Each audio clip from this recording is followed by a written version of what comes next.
Okay, so hello and welcome back.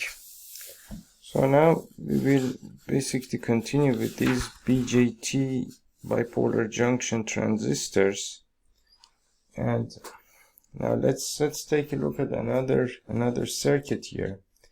Now suppose that you have a circuit something like this. For example, you have basically the 10 volts, for example, supply here.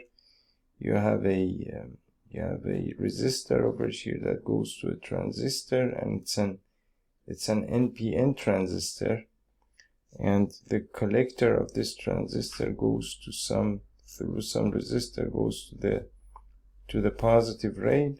The negative rail goes to the ground, meaning the negative pole of your power supply. And this is for example, 100 kilo ohm resistor. This is a 1 kilo ohm resistor, and basically here you have your V of C, and this is basically V of S, right? So this is your base resistor. This is your collector. This is your collector resistor, and this is an NPN transistor, the normal NPN transistor. Now what happens here is that you can see that your base is connected to nowhere. Normally what you do is that basically you normally basically, in order to run a transistor, you have your power supply in this manner, and then you connect your power supply to, for example, to the base. Of course, there you need a resistor over here. So you have your power supply over here. You connect it through a resistor to the base, and then basically their collector goes through a resistor goes to the positive supply as well. Your emitter goes to the negative supply, and this is your R of B, this is your R of C, and this is your V of S, and this is your transistor, and here you have your V of C. So that's a normal circuit that you have. Now you can see that the base resistor, one end of the base resistor is connected to the base terminal of the transistor. Another end of the base resistor is connected to the positive supply. Of course, this is for an NPN transistor, right? But over here, your base resistor, one end is connected to the transistor, one end is connected to nowhere. And since basically there is no voltage on this point, meaning that the supply voltage is not connected to this point, therefore there is no current flowing through this path to the ground, and as a result you have no base voltage. And we said that basically beta, or the gain factor of the transistor, the collector gain of the transistor, is I of C to I of B. Which means that basically beta times I of B is equal to I of C. Now over here, basically your I of B, as we discussed, is equal to 0 amps, because there is no voltage here, right? So since your I of B is equal to 0 amps, then basically, as a result, I of C is equal to 0 amps, because 0 times beta is equal to 0 here, right? That means that you have no base current, you have no collector current. And so this situation, you can liken it to just a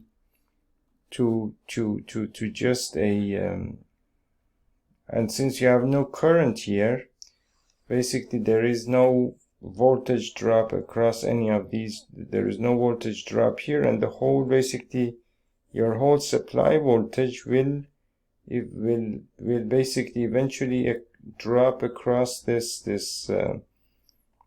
point over here, meaning that V of C in this case would be equal to V of S, meaning that if you put a voltmeter between these 2 points, you would have the 10 volts of your supply voltage, meaning that it's just like there is no current flowing in this path. Since no current is flowing, that means that you have something like a 1 kilo ohm, resistor here, and then that is connected to an open switch, and that goes to the ground, and this is basically your V of S positive, right? And this is 10 volts. So then basically what happens is that then over here, which is essentially your V of C, you would have your 10 volts, your power supply to your 10 volts of your related to your power supply. So in this basically type of situation, basically there are a few things that you can see. First of all, you have no base current, then you have no collector current, then you have basically and the whole supply voltage is available at V of C, meaning that V of C is equal to V of S. V of C is equal to V of S, and therefore in this case we say that the transistor is turned off. We say that basically here the transistor is basically turned off, or we can say that basically the transistor is off. You can use any of these terms over here. And so as you can see, the BJT transistor is a device that you can control using the base voltage, using the base current basically. And of course you know that current is a function of voltage. So by changing the base voltage and changing this resistor over here, you are effectively basically changing this current that is going through your base, and then the rest of the story is done by the transistor, which is basically all about making that current a few times greater, meaning that always this I of C is beta times I of B. So this beta is always some value like 20, 30, 40, 50, all the way up to 100 or something like that. I have heard, or I have read that basically there are values even all the way up to 400 or something like that. I've never actually seen transistors like that or worked with one having a beta that high before, but it seems that it does exist. I mean, theoretically probably you can have that as well. I'm not really sure about that. But then so basically you manage to have some current over here in the base, and then the rest of the story is done by the transistor, right?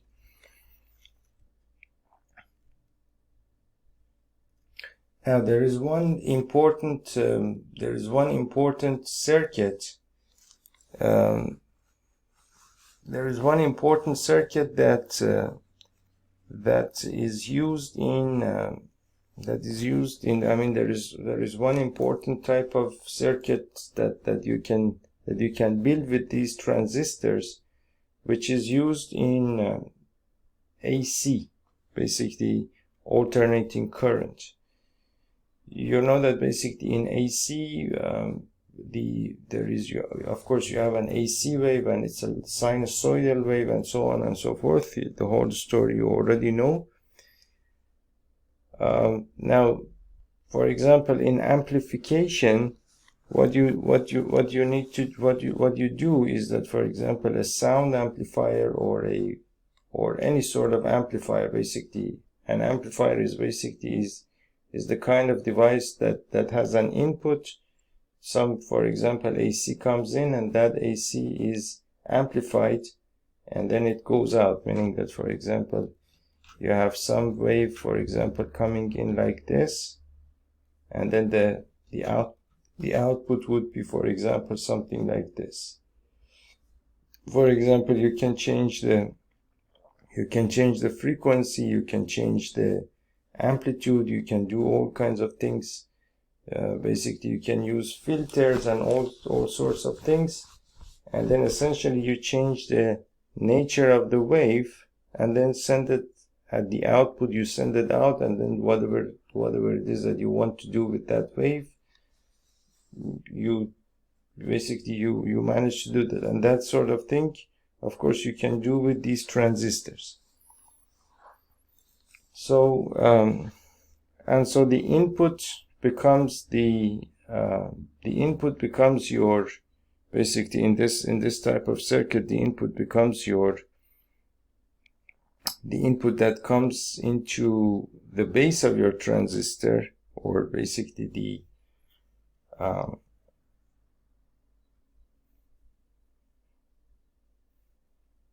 of course, we will talk extensively about that in AC.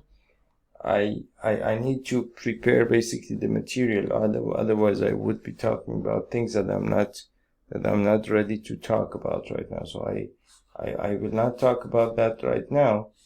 But essentially, you can use a transistor as an amplifier, which we will talk about in the upcoming videos. So now let's just take a look at this circuit over here. Suppose that you have, for example, this circuit, and you have a simple circuit over here. So you have a resistor, a transistor over here. It's an NPN transistor. This is the emitter of the transistor, goes to the ground, and the collector, of course, goes to the positive pole of the power supply. This is your R of C, which is equal to 1 kilo ohm resistor. This is your R of B, which is equal to basically 100 kilo ohm resistor. And this is some transistor with beta of 50. And here you have your V of C. And here your power supply voltage, which is 10 volts. Right? So now you can see that basically the supply voltage over here is 10 volts. And this is, of course, 10 volts DC. Right? Your supply voltage is 10 volts. And so let's see what sort of voltage we can expect here. So you can, to find the voltage over here, of course, you need to know how much voltage drop there is across the collector emitter junction of this transistor. And in order to know that, basically first you need to know, since you cannot calculate that directly, you need to know how much voltage drop there is across this resistor, and then based on that, basically subtract that from the supply voltage to get the voltage over here. Now, to calculate the voltage drop across this resistor, you simply apply the Ohm's law to this resistor. V is equal to IR. So that's the voltage drop across the resistor, that's the resistance, and that's the current going through this resistor, right? So basically you need the current going through the resistor. To find out what sort of current you have here, that is basically your collector current. This is the collector of the transistor, so this is your collector current. And of course you can find out what sort of collector current you have by I of C to I of B. That ratio is equal to beta, right? So you can simply calculate this over here, meaning that you can say that your beta, which is equal to 50, is equal to your I of C. That's what you want to find out. And I of B is basically your base current. Your base current you can calculate. That's not a problem. Because you have a resistor over here, and this resistor actually controls the current going through this path, right?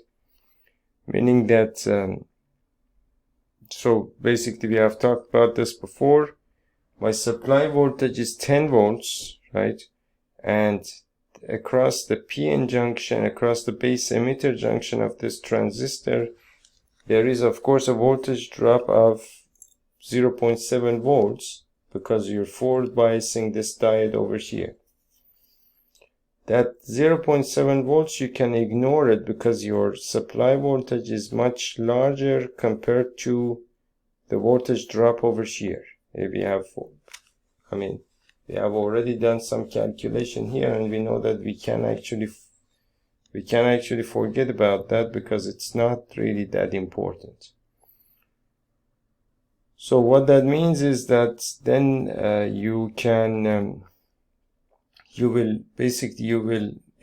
if you ignore this voltage drop over here, then you can basically assume that the whole supply voltage is between this point and the ground, right? Between this point and the ground, meaning that essentially there is no voltage drop here. So that means that the whole voltage is being dropped across this resistor. So now if I apply the Ohm's law to this resistor, R of B, then I have V is equal to IR.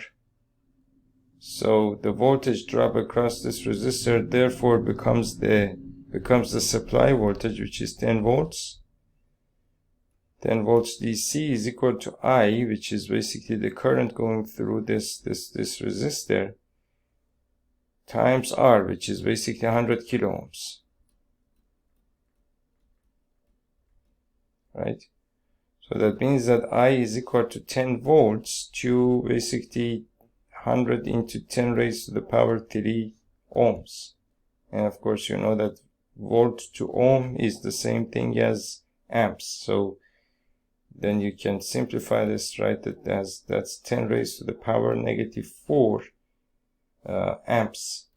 That's something about, I think, 0.1 milliamps, right? So your base current is basically 10 raised to the power negative 4 amps.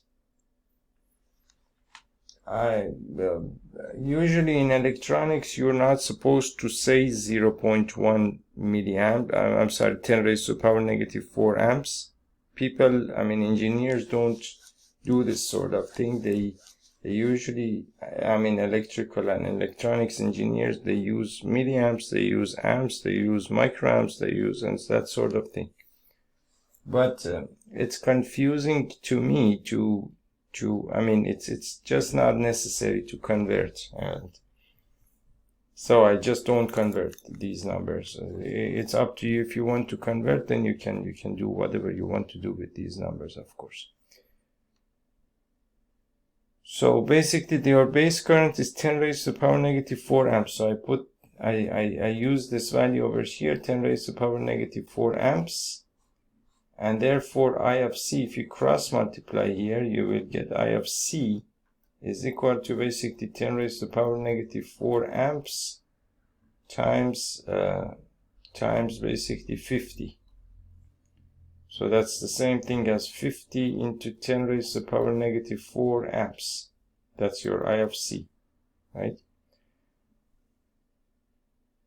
Meaning that, and it makes sense, as you can see, your collector current is 50 times your base current. Your base current is 10 raised to the power negative 4 amps. And now your collector current is 50 times that current, and 50 is nothing but the beta of your transistor, meaning that your transistor is what it's doing is actually making the current larger 50 times. How many ever times the value of beta is. If beta was 20, it would be making the current 20 times larger, 30 times larger, and so on and so forth. So what this means is that now your I of C is equal to 15 to 10 raised to the power negative 4 amps. And of course, I'm supposed to write this as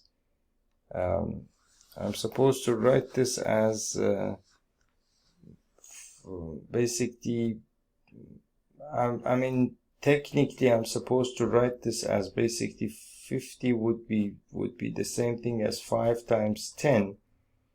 So I would and then so you would have 5 times 10 into 10 raised to the power negative 4, which is equal to 5.0 into 10 raised to the power negative 3 amps, something like that. So I would have to write this as 5.0 into 10 raised to the power negative 3 amps. This is the scientific notation, but I'm not really concerned about these numbers here. I mean, the concept is much more important than the numbers. But of course, you need to be able to work with these numbers as well. Meaning that, for example, there is a reason why I have written 5.0 into 10 raised to the power negative 3 and not just 5, because I wanted to, for example, show that I have 2 significant figures here rather than just 1 significant figure. So if you have any basically problems with the number of significant figures and that sort of thing, then you can, of course, ask questions. I will try to answer those questions with basically appropriate examples. So your I of C is equal to 5.0 into 10 raised to the power negative 3 amps, right? Or basically 5 milliamps to be. So now 5 milliamps is going through is your collector current, which is basically the current going through this resistor, right? So now if I basically apply the Ohm's law to this resistor, I can calculate the voltage drop across it, meaning that I can write V is equal to I, which is 5.0 into 10 raised to the power negative 3 amps, times basically R, which is equal to 1 kilo ohm, which is 10 raised to the power 3 ohm. So 10 raised to the power negative 3 and 10 raised to the power 3 cancel out, and so you have basically amps times ohm is equal to volts, so that's 5.0 volts. So that means that basically V, the voltage drop across this resistor, is 5 volts. This basically means that basically V of R of C is equal to 5.0 volts. And of course you can see that the supply voltage over here is 10 volts. And then over here, relative to ground, you have 10 volts over here. So if 5 volts is being dropped here, so that, and these are basically in series, so that means that the rest of the voltage must be dropped across the collector emitter junction of the transistor. That means that the voltage at this point, V of C, is actually equal to 5 volts. 10 minus 5 is equal to 5. So then V of C is equal to 5.0 volts, right? Now the importance of this circuit is that if you take this as the output voltage of the circuit, your output is basically half your input, meaning that your input is your supply voltage is 10 volts, and basically your output is 5 volts, which is half of the supply voltage. And so this is important in AC electronics. So we will work with that over there. And basically you want to work with amplifiers, you want to work with, I don't know, radio waves and that sort of thing. Wherever you go, you need to, of course, understand these things over here. Okay, so now we are actually done. There is some discussion of JFET transistors. JFET transistors, I don't think we can talk about that here, because of the fact that because it's just not relevant. I mean, I would have to talk about it just for a few moments and then it's gone, so it doesn't make any sense. In the next videos, we will talk a little bit about a couple of examples. We will solve a couple of examples together related to JFETs. I'm sorry, to bipolar junction transistors, BJPs. And so I'll see you in the next video, and thank you.